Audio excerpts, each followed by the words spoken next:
Okay, so last week was kind of our fun week where we were talking about advertising and going through different advertising strategies um, to kind of, get consumers to progress through the different stages of the marketing funnel through from awareness to eventually to purchase and to loyalty. And we showed a lot of adverts. So this was all about just practical, having a little bit of fun, just showing the sort of advertising that companies do in order to get customers and maintain customer relationships.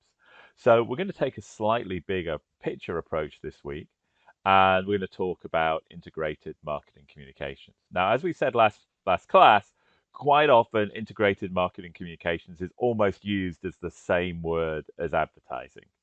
But in reality, it kind of spans something broader. It's kind of more about media planning and more about how to balance the different advertising channels. So let's start with the slides. And when we do a advertising campaign or an integrated marketing communications campaign, we've got to think a little bit, how much money do we spend? That's very important. How often do we spend it?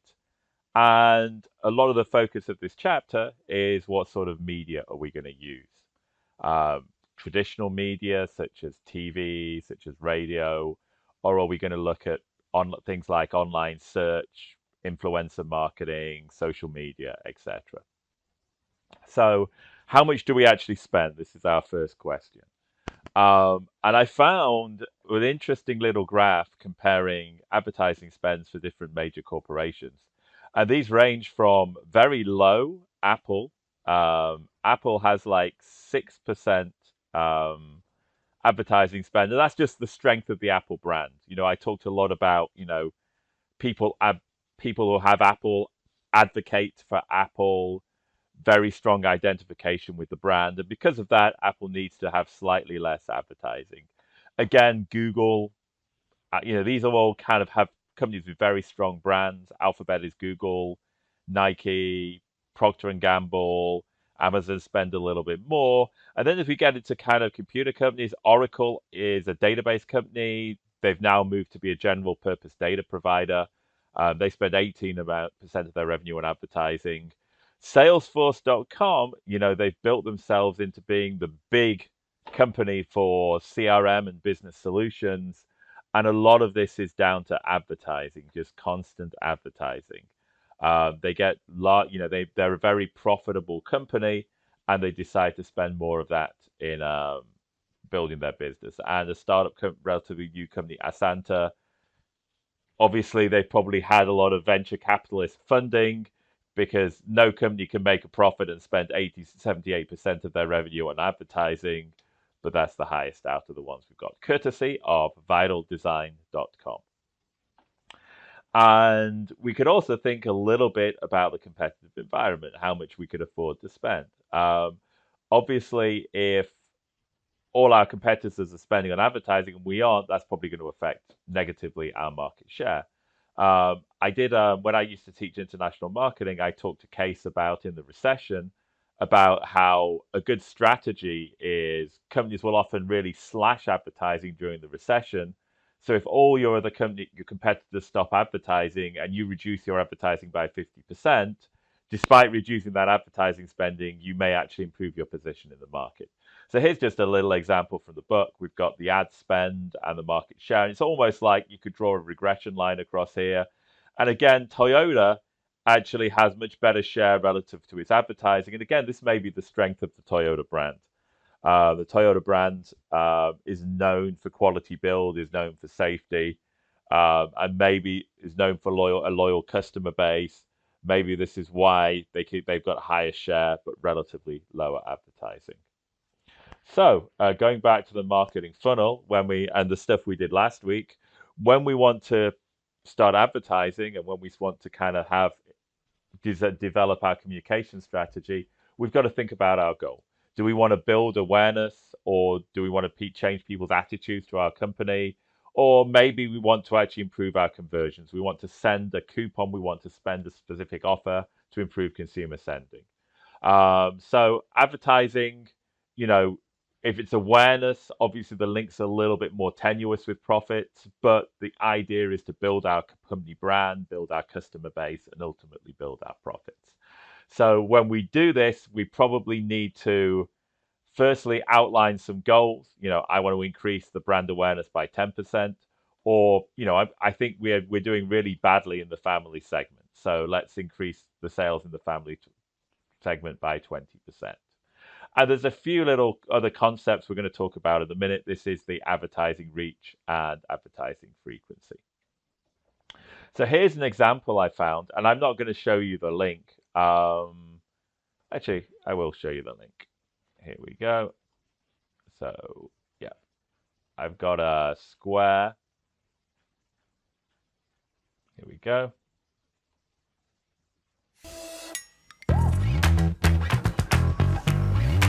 Take payments and run your business with Square. No worries. Our secure platform protects millions of sellers around the world. They trust our intuitive hardware and point of sale to move fast. Accept regular wallets, digital wallets, credit and debit for one flat fee. On your desktop, in person, online and off. Margins shrinking? Hold them off with surcharging and put dollars in your bank account instantly for a small fee. Track sales and visits to create an experience customers want to return to. With your tools and ours, working as one.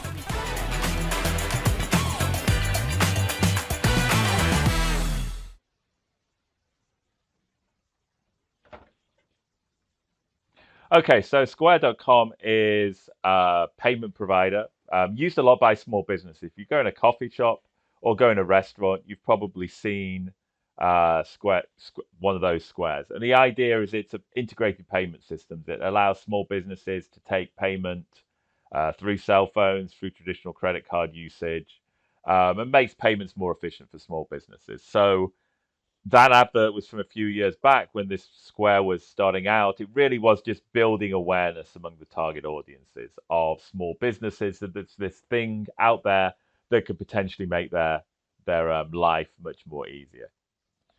And here's a example of a conversion campaign, and this is just from kind of a video plan, a kind of a content plan. And you can see it's a specific call for action. We're giving a specific promotion here. This is really, really standard with a lot of service companies, particularly telecommunications services, whether you're buying channels for your TV, whether you're doing some premium for YouTube. We've got an actual call to pay $7.99 a month, and then we give the kind of the features that you're going to be getting for that monthly fee. Quite often, if we're linking to sales, this is much easier for web adverts. I could put this advert up on the web and I can actually trace click-throughs and I can see the revenue we get from this particular plan.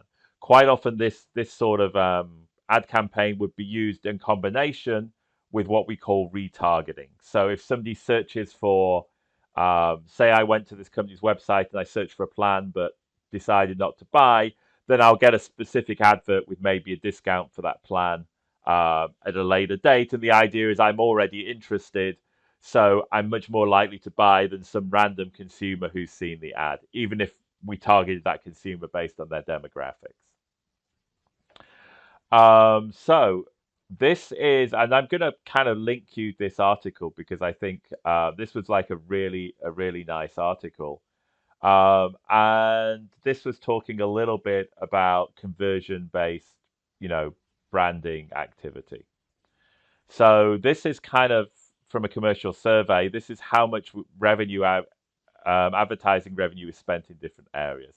So it's about 20%, 26% building the brand awareness and attraction, about 20% conversion, closer to the bottom of the funnel, and about 20% focus on customer loyalty, and then 20% campaigns focusing on all three. And then I probably wouldn't employ these marketing managers. I'm doing I'm doing an advertising campaign, but I really don't know what we're supposed to be doing or what it's going to be for. And then this is just splitting it by the size of the company and the campaign. Okay, so a few little kind of, I mentioned we will be going this. So imagine that we have a target market. The reach is the proportion of the people who have seen your advert. The frequency is how many times people saw the advert, and the GRP is the reach times by the frequency. So let's just give an example here. So imagine that I have a segment of consumers that I'm aiming for. Let's just get the right pen here. I'm just going to draw it as a circle. And maybe I'm selling career planning services for young professionals. And maybe I've got a target marketing of people aged 22 to 26. These are the target segment for my market. So imagine we have 10 million people here.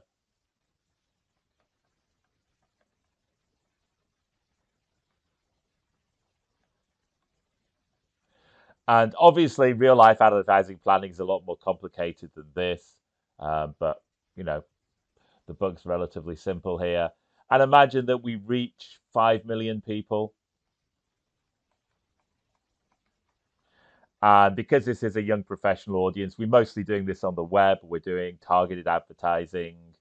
We're doing some influencer marketing with, people age 21 to 26 might actually want to kind of watch how we have those people endorse our products. Um, maybe we do a lot of social media advertising. We've got 5 million people. On an average, people have seen our advert 1.5 times.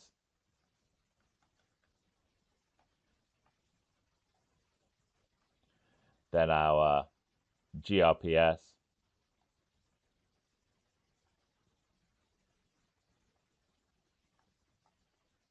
is basically 5 times 1.75. Sorry, well, 5 times 1.5 happens when you do videos really early in the morning. Is basically 7.5 million. Okay, very simple calculation. Though a few things to think about. Oh, and so it was early in the morning. I got my acronyms the wrong way around. GRP, as is 5 times 1.5 is 7.5 million. Okay, but some things to think about here, and this wasn't really focused in the book, but I found a nice display example. If people really don't see, quite often, generally from psychology, you need to see things maybe 3 times for it to really begin to embed in your memory and consciousness. That's why, when you're studying for a class, you should go to the class or watch the videos, but you need to kind of read the book. That's number two, and then maybe revise the material. That's number three, and with that, you can do well on the exam. It's very similar with advertising. So we have kind of an effective reach area here between 3 and 7 times that people see something. But after that, it becomes kind of diminishing returns. We could do it 3 extra times and we're not really gaining any effectiveness. And eventually we're just paying too much and we're beginning to bother the user. Every time they go on the web, on their website, they get an advert for your product. They're trying to watch a YouTube video, but they can't because your ads keep popping up. In the end, they kind of grow to despise your company. So as I said, we're trying to find the most, cost efficient way of reaching as many consumers as possible. We need kind of a few exposures to get things embedded in memory. We may need a few more to persuade people that, ours is the product for us, but ads are very short term. I very rarely remember. There will be some embedded in long term memory, but particularly in something like tech products where perceptions are changing all the time, they will kind of wear out quickly. And if we show too many people too many ads too quickly, it's a trade off. If people see your advert 10 times within a week, then they begin to get a little bit more frustrated. And just another example from the book. So this is the it's just kind of common sense is if you have higher ratings in a certain channel, you know, TV channel or movie chat or at the movies, or even kind of, you have a popular search term, it's going to cost more to particularly advertise. So here we have some ratings for different TV shows and the price, and it's not exactly a straight line, but generally, kind of shows with higher ratings, you pay more to advertise on them. So that's kind of really, I think we all knew that before taking this class. And different types of schedule. And again, these are things that you need to maybe do some testing on to find out what's the most effective for your company. But continuity is we're just constantly trying to build up brand awareness. Flighting, we're just, maybe there's specific times of the year. If we're selling toys for Christmas, we'd sort of start building awareness in the middle of the summer, and then maybe build up to the holiday season. And pulsing, we've got a baseline advertising frequency, but there's certain times, certain promotions. Maybe we sell football equipment, and people are getting excited about football around the Super Bowl. Maybe we will actually, do some additional advertising at that time. That would be pulsing. Okay, so that's the first video, and then we'll talk on the second one, we'll talk about different media types.